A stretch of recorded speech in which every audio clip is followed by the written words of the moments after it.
बच्चों, इस वीडियो में हम chapter 3 motion in a straight line का एग्जाम्पल 3.2 सॉल्व करने वाले हैं। चलिए क्वेश्चन देख लेते हैं। इस क्वेश्चन में बच्चों हमें position of an object along x axis given है। x is equal to a plus b t square, इस फॉर्म में गिवन है ये। यहाँ a is equal to 8.5 metre है, b is equal to 2.5 metre per second square है, t हमें seconds में गिवन है, मीन्स ये टाइम को मेजर कर रहा है। अब कैलकुलेट करना है हमें velocity at t is equal to 0 and t is equal to 2 second. तो हमें पहले ये वेलोसिटी कैलकुलेट करनी है t इज इक्वल टू 0 और t is equal to 2 second पर। उसके बाद एवरेज वेलोसिटी फाइंड करनी है between t is equal to 2 second and t is equal to 4 second. तो बच्चों सॉल्यूशन देख लेते हैं। हमें position of the object given है by this equation, x is equal to a plus b t square. a और b की values given है हमें। अब फाइंड करनी है वेलोसिटी। तो हम यहाँ पर वेलोसिटी फाइंड करेंगे बाय यूजिंग डिफरेंशिएशन मेथड, मतलब x को हम डिफरेंशिएट कर देंगे विद रिस्पेक्ट टू t। बच्चों डिफरेंशिएशन हम तब यूज करते हैं जब हमें किसी पर्टिकुलर इंस्टेंट पर वेलोसिटी फाइंड करनी होती है। जैसे यहाँ पर हमें at t is equal to 0 find करनी है, फिर at t is equal to 2 second पर फाइंड करनी है। तो इसलिए हम यहाँ पर इसको डिफरेंशिएट कर देंगे। ये है डिफरेंशिएशन का फॉर्मूला जो हम यहाँ पर यूज कर रहे हैं। t raise to the power n का डिफरेंशिएशन हम कर रहे हैं विद रेस्पेक्ट टू t, तो हमें ये nt power n-1 formula apply करना है।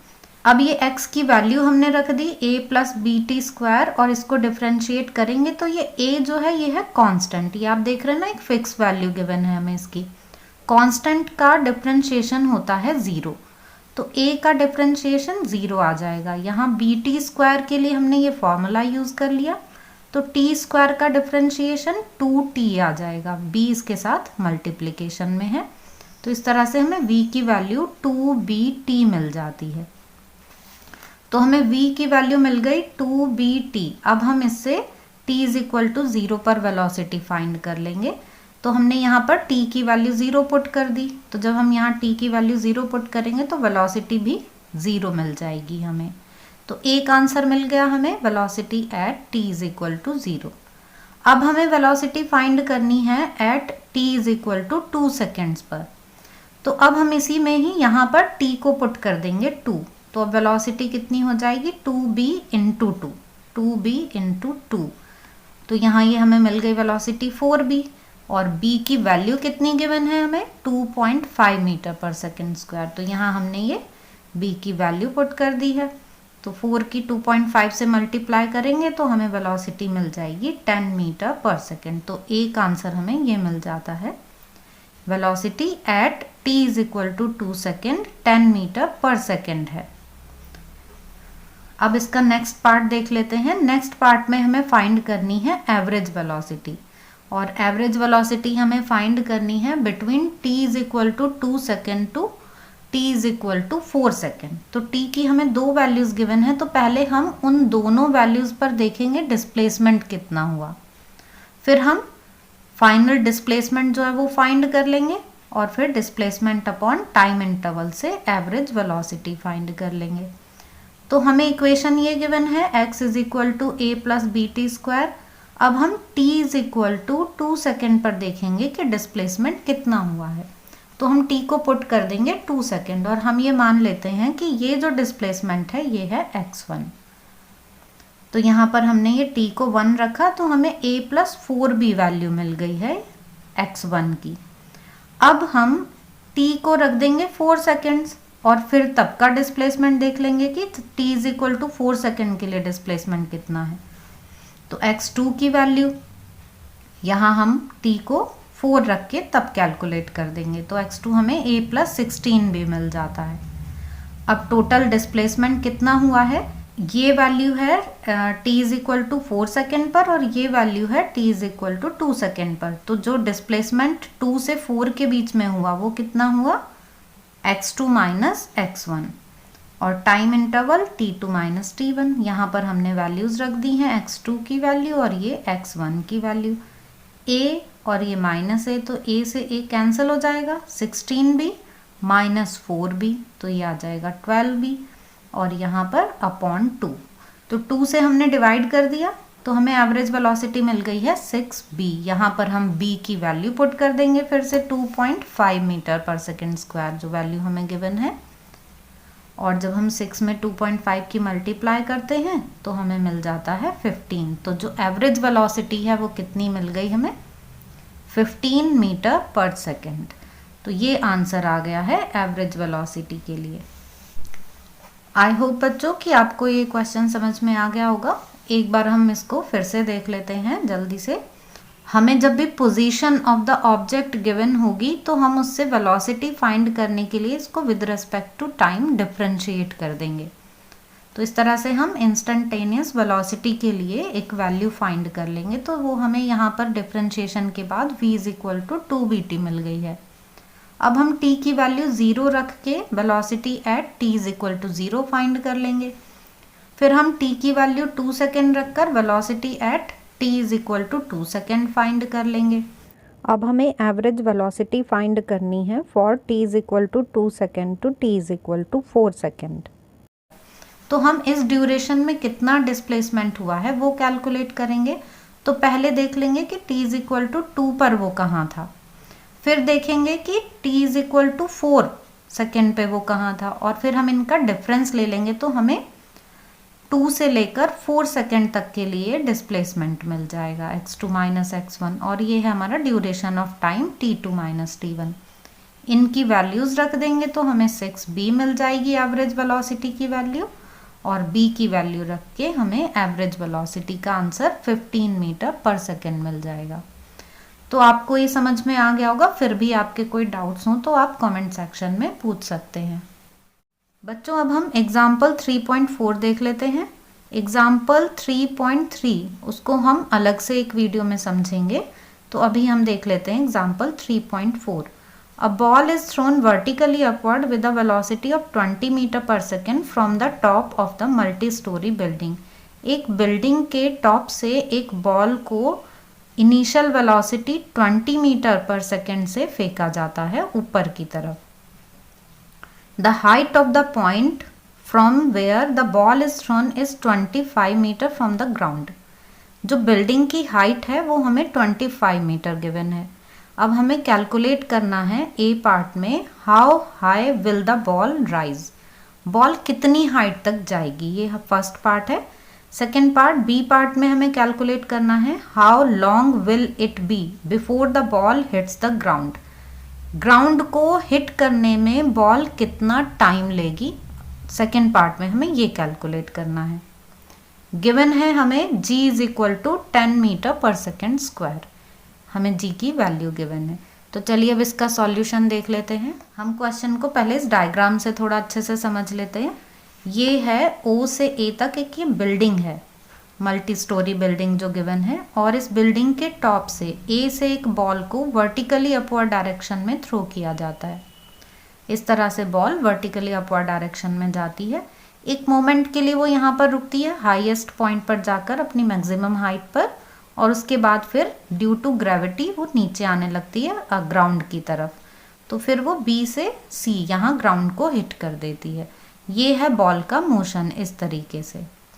फर्स्ट पार्ट में हमें ये कैलकुलेट करना है कि बॉल यहाँ से यहाँ तक कितनी हाइट कवर करेगी रुकने से पहले, जो एक मोमेंट के लिए वो रुककर फिर डाउनवर्ड डायरेक्शन में मूव करने लगती है।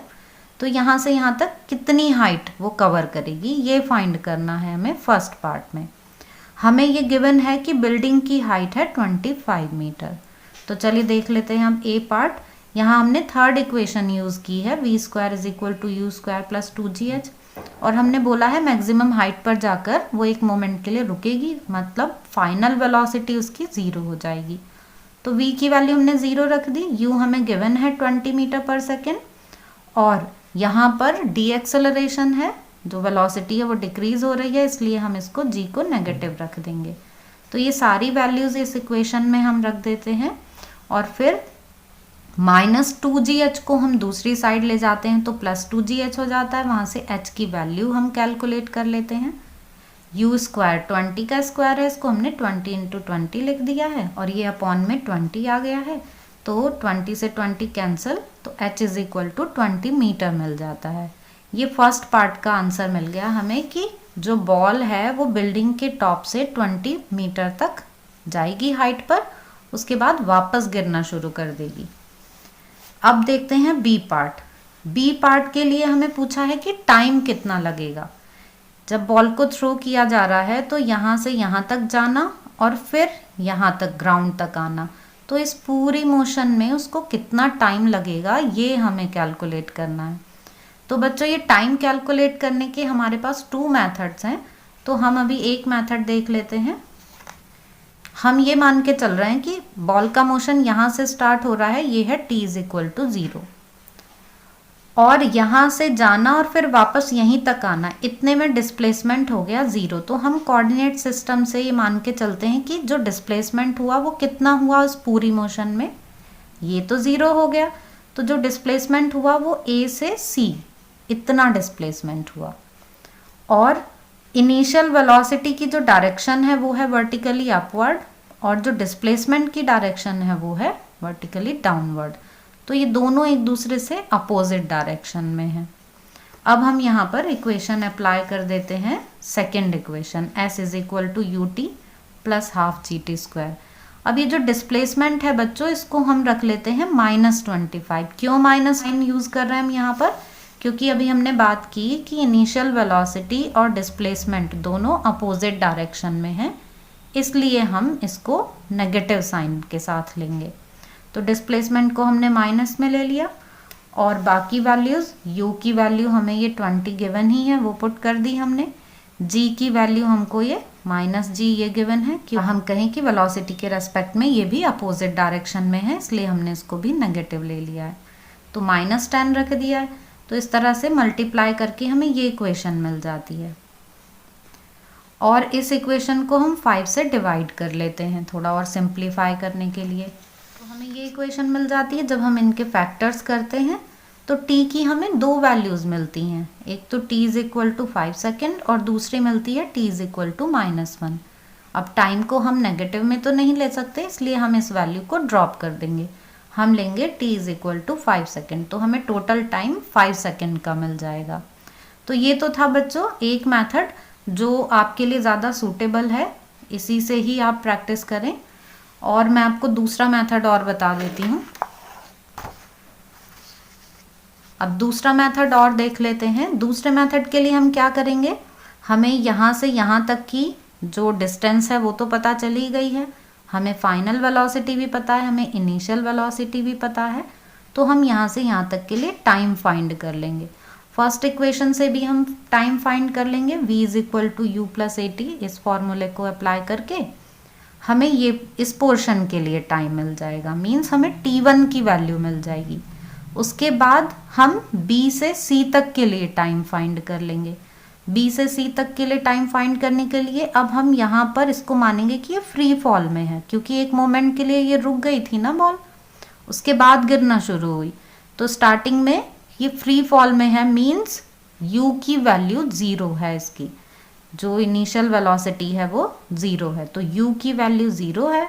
और ये टोटल हाइट हमें पता है 25 + 20, तो ये हमें टोटल वैल्यू पता है इसकी कि 45 मीटर है। तो अब हमको h पता चल गया है, हमको u की वैल्यू पता चल गई है, हमें एक्सेलरेशन भी पता है। तो सेकेंड इक्वेशन को अप्लाई करके हम यहाँ से t की वैल्यू फाइंड कर लेंगे, इसको बोलेंगे t2। तो ये t1 और ये t2, तो इस तरह से टोटल टाइम हमें t is equal to t1 + t2 मिल जाएगा। तो ये टाइम हमें मिलता है 2 सेकेंड और ये टाइम मिलता है हमें 3 सेकेंड, तो टोटल टाइम हमें फिर भी 5 सेकेंड मिल जाता है, जो हमने यहाँ पर इस एक ही फॉर्मूले को यूज़ करके फाइंड कर लिया है। तो आई होप बच्चों कि आपको ये क्वेश्चन भी समझ में आ गया होगा। आपके कोई डाउट्स हों तो आप कमेंट सेक्शन में पूछ सकते हैं।